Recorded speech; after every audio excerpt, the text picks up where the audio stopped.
So Prakash, how is parenthood?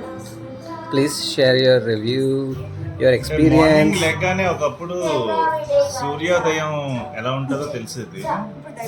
ఇప్పుడు డైపరోదయం. Diaper full అయింది లేనిది తెలిసిపోద్ది పక్కన. ఎందుకంటే బాగా ఫుల్ అయిపోతే స్మెల్ వస్తుంది, లేదు అని అంటే స్మెల్ రాదు. కానీ వాడు నాకు 2 తంతుంటాడు వెనకట్ల. వాడు డైపర్ మార్చడంతో నా డే స్టార్ట్ అవుతుంది. డే ఎండ్ అవడం కూడా డైపర్ వేయడంతోనే ఎండ్ అవుతుంది, కొత్త diaper. Okay, so in between ఏంటి అంటే వాడు ఎటు వెళ్తే అటు పరిగెట్టాలి, ఏం చేస్తే అది చెయ్యాలి, వాడిని ఎంటర్టైన్ చేయాలి, మనం ఎంటర్టైన్ అవ్వాలి. మధ్యలో టైం ఉంటే ఫుడ్ తినాలి ఇలాగా, లేదంటే వాడికి తినిపించాలి. అది ఇంకా ఇవన్నీ పక్కన పెడితే మన టైం, మనకి మీ టైం అంటూ కొంచెం ఉంటుంది కదా. ఆ టైం మనం ఎంజాయ్ చేస్తున్నాము అని అనిపిస్తుంది, కానీ ఎంజాయ్ చెయ్యము. అందులో కూడా వాళ్ళే ఉంటారు. మనం టీవీ చూస్తున్నాం అని ఫీలింగ్ ఉంటుంది, కానీ వాళ్ళే అందులో ఇన్వాల్వ్ అయి ఉంటారు అన్నమాట. మనం ఏదో టీవీ చూద్దాం, ఒక సినిమా పెడదాం అని చెప్పి ఆన్ చేసరికి ఫస్ట్ ప్లే ఇలా రైన్స్ ప్లే అవుతాయి, 3 సగం పోద్ది, మరి చూడాలనిపించదు. ఈ లోపల ఈ సౌండ్స్కి వాళ్ళు ఎగుస్తారు. ఇంకా వాళ్ళ కోసం మళ్ళీ అదే టీవీ రన్ అవుతూ ఉంటుంది. సో డే అంతా ఇలాగా సూర్యోదయంతో అదే స్టార్ట్ అవ్వాల్సింది పోయి డైపరోదయంతో స్టార్ట్ అయ్యి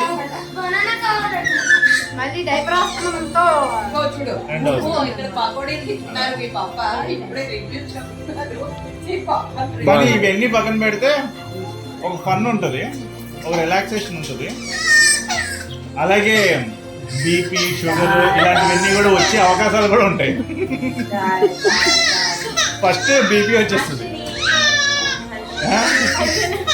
పైకి వెళ్తే దిగదు.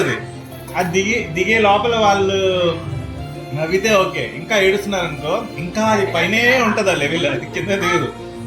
వాళ్ళని కొట్టాలి అని ఫీలింగ్ వస్తుంది కరెక్ట్గా చెప్పాలంటే, కానీ కొట్టలేము. ఏం చేస్తాం వీళ్ళకి అర్థం కాదు కదా అని ఫీలింగ్ ఉంటుంది. వాళ్ళు అర్థం చేసుకునే టైంకి మనం అలాట్ అయిపోతాం.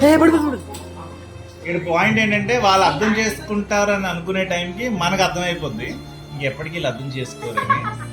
అంటే కిడ్స్ అనేది 20 years కాంట్రాక్ట్ కరెక్ట్గా చెప్పాలంటే. 20 years కాంట్రాక్ట్ అంటే 20 years కాంట్రాక్ట్. ఎందుకంటే 20 years తర్వాత కాలేజ్ డేస్ స్టార్ట్ అయిన తర్వాత, కాలేజ్ స్టార్ట్ అయిన తర్వాత మనకు అనిపిస్తుంది అరే ఎలా వెళ్తున్నాడో కాలేజ్కి, ఎలా వెళ్తుందో కాలేజ్కి అని. తర్వాత వాళ్ళు మనం పట్టించుకోవడం మానేస్తారు. వాళ్ళు కేవలం మనం ఒక మనీ బ్యాంక్ లా కనిపిస్తాం అక్కడి నుంచి కంప్లీట్గా. సో ఆ మనీ బ్యాంక్ రెడీ చేసుకుని ఉంచుకోవడం వరకే మన రెస్పాన్సిబిలిటీ ఆఫ్టర్ కాలేజ్. అంటే కాలేజ్ డే స్టార్ట్ అయిన తర్వాత నుంచి ఆఫ్టర్ కాలేజ్ ఇంకేం లేదు, పేరెంట్ ఏం లేదు. బాబా ప్రకాష్ రామ్దేవ్ గారు చెప్పిన మాటలన్నీ గుర్తుంచుకొని ప్రతి పేరెంట్ కూడా తర్వాత ఏంటంటే మనకి చిల్డ్రనే లేరు అని అనుకోవాలి. ఎందుకంటే వాళ్ళ లైఫ్లో వాళ్ళు ఉంటారు అంతే. ఏంటంటే స్టార్టింగ్లో ఏంటంటే కేవలం వాళ్ళు పుట్టింది పెరిగేది వాళ్ళ కోసమే, మన కోసం కాదు. అదైతే ఫ్యాక్ట్, అదైతే 100% ఫ్యాక్ట్. వాళ్ళ కోసమే పెరుగుతారు, వాళ్ళ కోసమే ఇదవుతారు. మనకేం లేదు, మనకి ఏంటంటే వాళ్ళు ఏదో పెరుగుతున్నారు, మన కిడ్స్ కాబట్టి మనకు ఆనందం అంతే తప్ప nothing we get out of that. అది ఒకటి నాకు అర్థమైపోయింది ఇప్పుడే. తర్వాత ఎలాగో అది అర్థమైపోయింది కాబట్టి ఆ రియలైజేషన్ ఇంకా స్క్వేర్ అయ్యి మన అటాచ్మెంట్ తో కాదు డిటాచ్మెంట్ తో లైఫ్ బతకాలని ఫీలింగ్ వస్తుంది అన్నమాట. అది D2D